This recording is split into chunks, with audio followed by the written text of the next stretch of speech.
What's up, everyone? Welcome back to another episode of Chris Toyfer. Today we're going to be going over the Marvel Legends Uncanny X-Men Onslaught figure by Hasbro.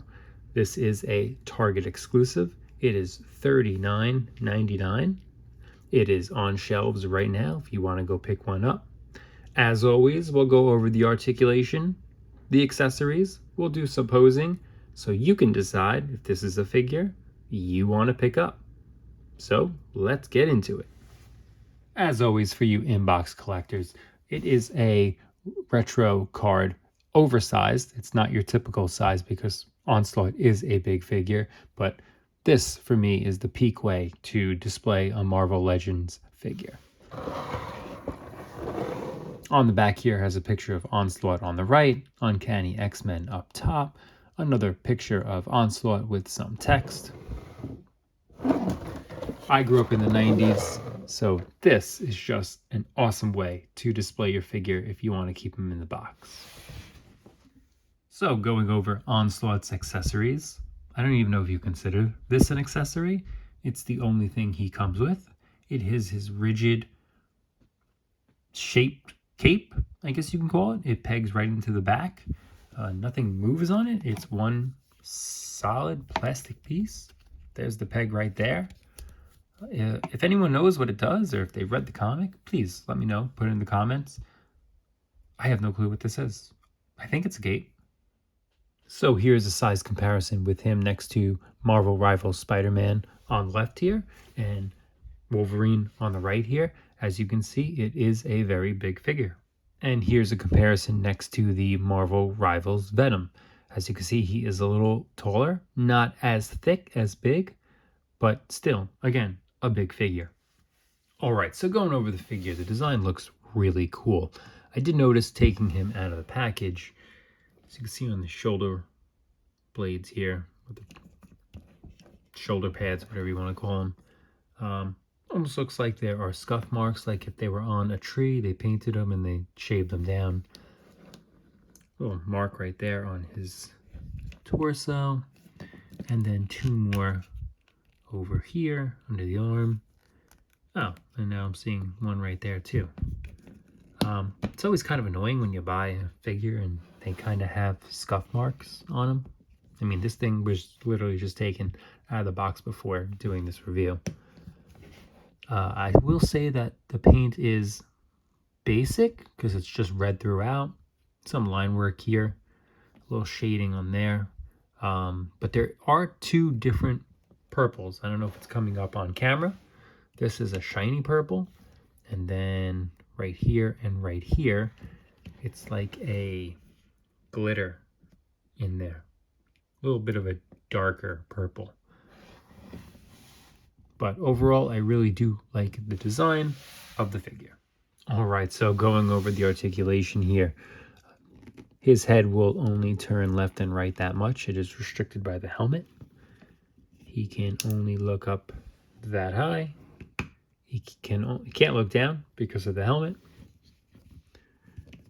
There is no side to side. The arm can only go up that high because it is restricted by the shoulder pad. The shoulder pad has a little bit of movement, but it will not go forward or back. The arms can come up to a T pose that high. He has bicep swivel, and then he also has rotation at the elbow. The gauntlet will rotate around. He will get that much bend in his elbow, so that's pretty much limited as well. And then the wrist comes in that much, comes out that much, and it will rotate around. That is the same for both sides. So pretty limited on all those motions there. The ab crunch backwards is decent. The ab crunch forward is pretty good. There is no rotation. The leg will come up that high. He's got a thigh swivel. Double bend in the knee, which actually looks okay. It is that soft plastic. As you can see, it kind of rotates there. The foot will go up that much. It'll go down a pretty good amount, and it will rotate side to side. That's the same for both sides. And then the split, not too much. So this, I mean, it's a big figure, and it is limited in all its range of motion. As far as posing goes, I mean, it's very limited, and there's no accessories. You're not going to get too much out of this guy. So there he is with his hand raised. Here he is in a flying, hovering pose. All right, so my final thoughts on this figure. This is a $40 figure, which to my understanding is a re-release of a previous one. I'm not sure if that came with more accessories or not, but you're going to get very little articulation. You're not really going to be able to pose him in a whole lot of poses at all. This is basically for your Marvel Legends collector who needs to have all the figures. For $40, if you really want this figure, then pick him up. For $40, if you're deciding whether you should get him, I can say you should probably pass. I mean, he looks cool. The concept is great, but it just doesn't do too much. There's no accessories, and the articulation is very limited. So if you are going to pick him up, and again, if you are one of those collectors, you need to have all the figures, then just keep them in the box. It's going to be a nice piece that you can display that way.